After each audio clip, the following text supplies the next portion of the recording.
Well, hello everyone, and welcome to another episode of the Soft and Systems side to sales, not scales, sales, even better. And today we're talking about a very important topic, Jason. We've talked about this offline Yeah. so many times, and it's probably for me one of the most crucial parts of sales, which people Mm. tend to not like take enough heed of because and then what is the biggest don't do in relationship selling? Okay, because last week we spoke about this in a little bit of just the top level. Because we're talking about today in relationship selling on digital, Yeah.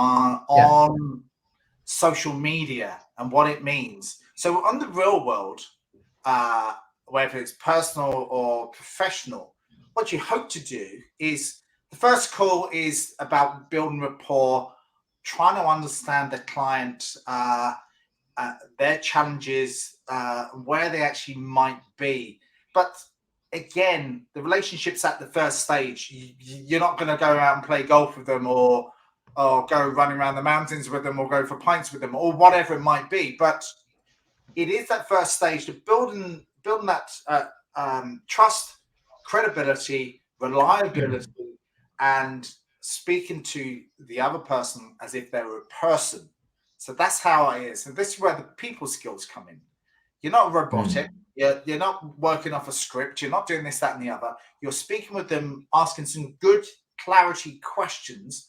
So they build the trust and respect with you that you know what you're talking about, and the products and services that you might be talking about eventually can match their needs as a value. So let's have a look at what not to do. This is where I get really frustrated with this as well. Imagine that I've never met you before, Shay, and what I do Mm. is I either hand you a business card, shove it in your hand. Hey, Shay, bang, there you go. Then here's a flyer as well. I've met you in the real world. You're looking at me going, why are you giving me this? I've got no interest in what you've given me at all. Why are you doing that? I've had that in actually real world, in networking events. People just shove stuff in my hand and go, why are you giving me that? I don't know you. What are you doing? I don't understand this. So Yeah. it's Yeah. it's a big frustration for me. So that's the real world. So imagine this in digital land, for a moment. And I know you've had it, and I know I've had it. Imagine all of a sudden someone virtually shakes your hand in the digital world. They shake you, give you a high five, shake your hand. Then they give you a flyer. Do you want to meet? What? What are you on about? Mm. No, go away. Leave me alone. Do you want to buy some cryptocurrency? As we were speaking I was before. waiting. I was No. waiting for you to say the cryptocurrency because we've all got those cryptocurrency contacts that try to close, right? And like it's everything. When someone tries to do that, Jason, regardless crypto, whatever the service is, it's a no for me. Thank you very much.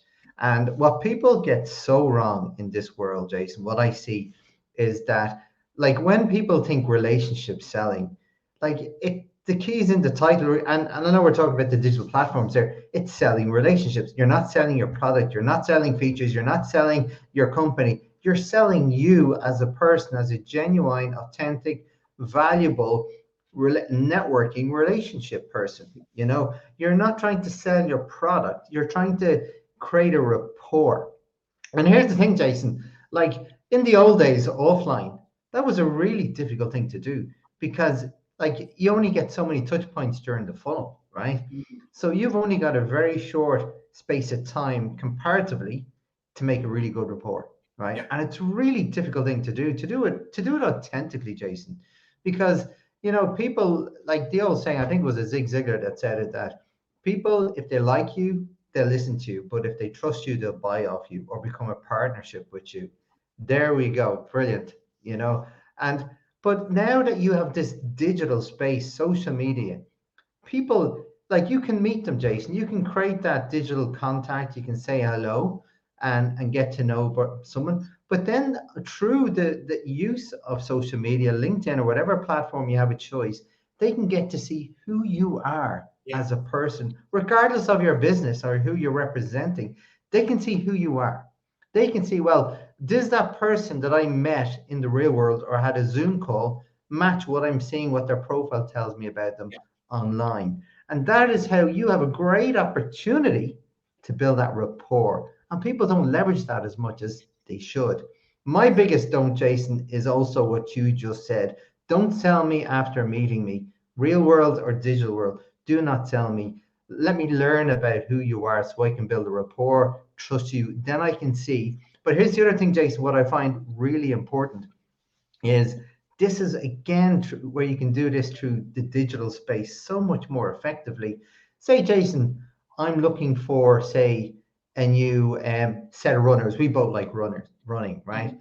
I'm looking for a new set of runners, right? And I put a post on my social media saying, I need a new pair of runners. Can someone advise me of where to go? Because I have an ankle issue and I want to Yeah. get myself tested, say a gait assessment test, for example. Mhm. And then all of a sudden, Jason, you see my post and you know somebody that you trust that can look after me.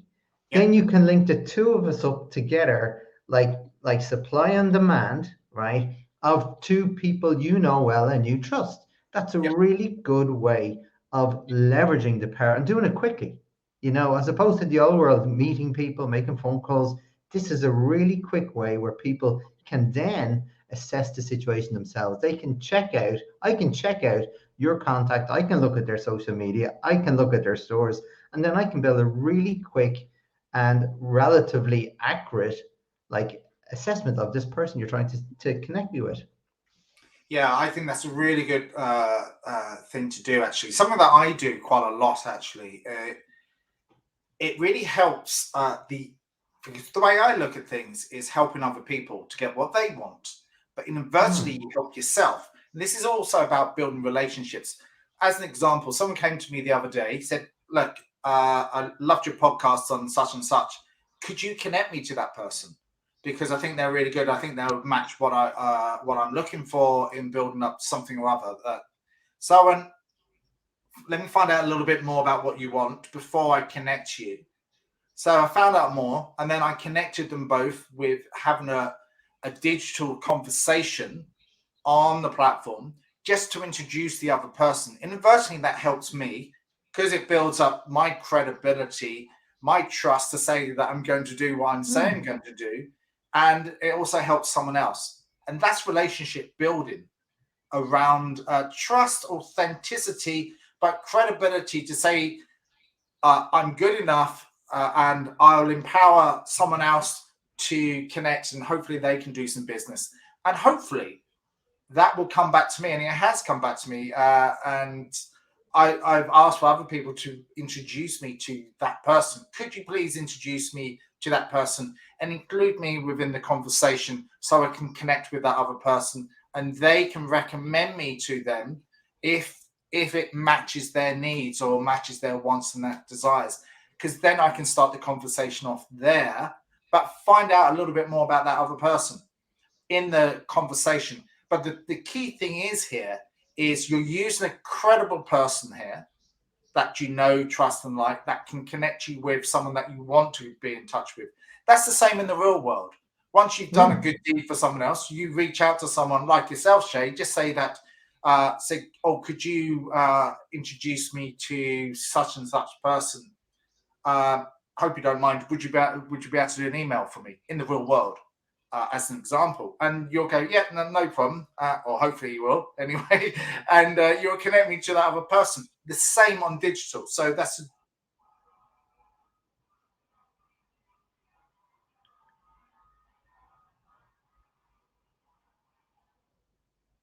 Sorry, Jason, you've just frozen there. I don't know if it's me or just you, but we're back. We're back in the room. we're back in this digital space that we're talking Yeah. about. So, Yeah. Shay, you're pretty successful on showing up well on video. What what's the purpose of doing that for yourself? I do it as well, but just in nature for this conversation, what does it help you do? What does it help you achieve? Well, like for me, again, like one of my big drivers in what I do is give, give, give. That's always been the person that I am, regardless business or not. I'm a giver. I get that from my dad. He gives, gives, and that's who he is. He's a giver, right, Jason? And I've always said in business, and going back to like we talk about the hard selling, the hard process, the Mm, digital landscape of building funnels and so forth, and those touch points. The thing I learned very quickly, Jason, in business is to always add value before the sale, yeah, regardless. Help people all the time. And I give my best information for free. Why, Jason? Because if people can help themselves, fantastic. Let them go do that. But some of the stuff gets quite intricate and detailed.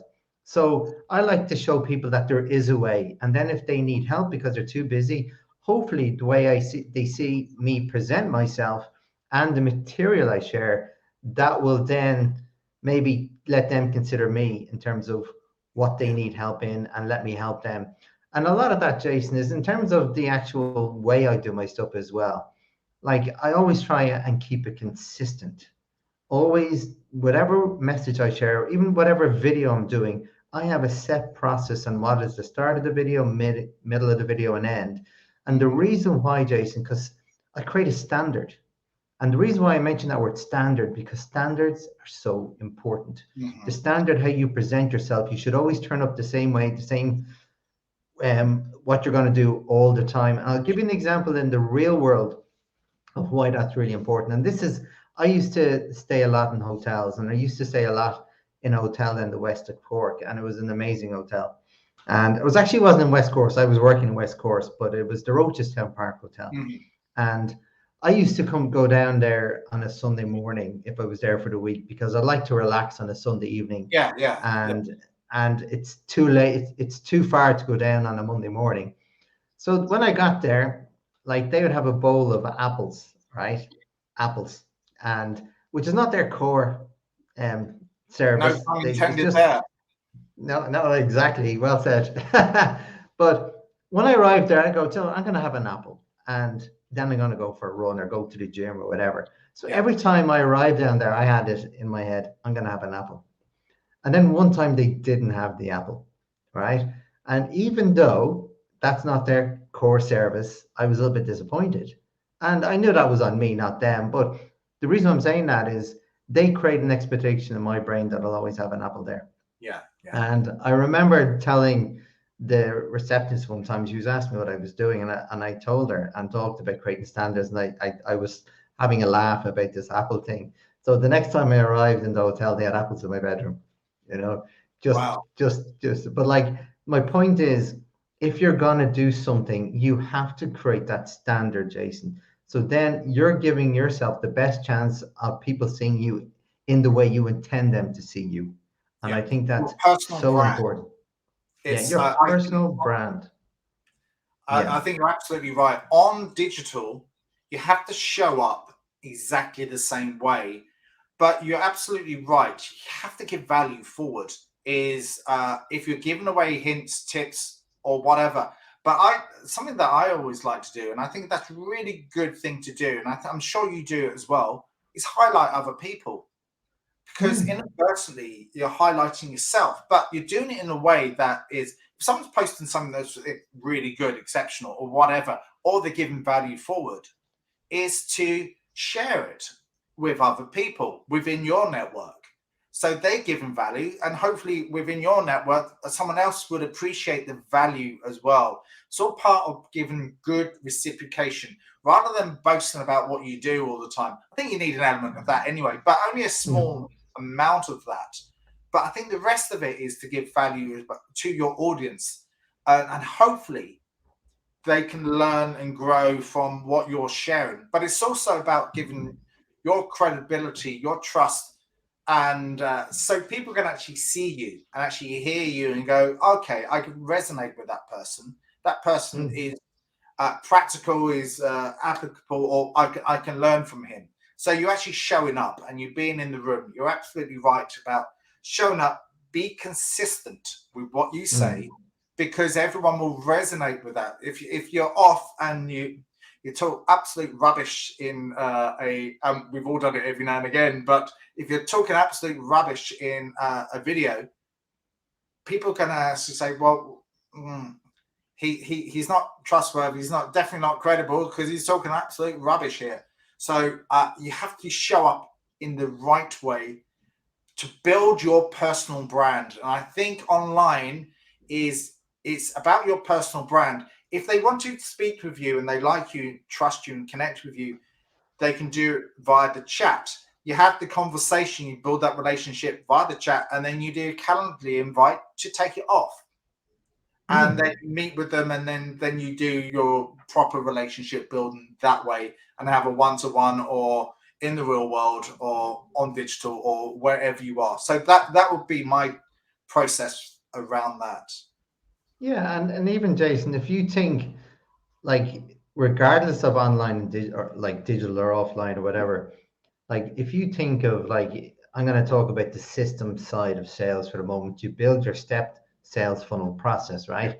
And as I said, it's not just the what, it's the how. Like as I said, if you're going to have a touch point with a potential client or any networking colleague, you have to only do that when you're going to add value to them. You can't just do it for your selfish reasons. It has to add value for them.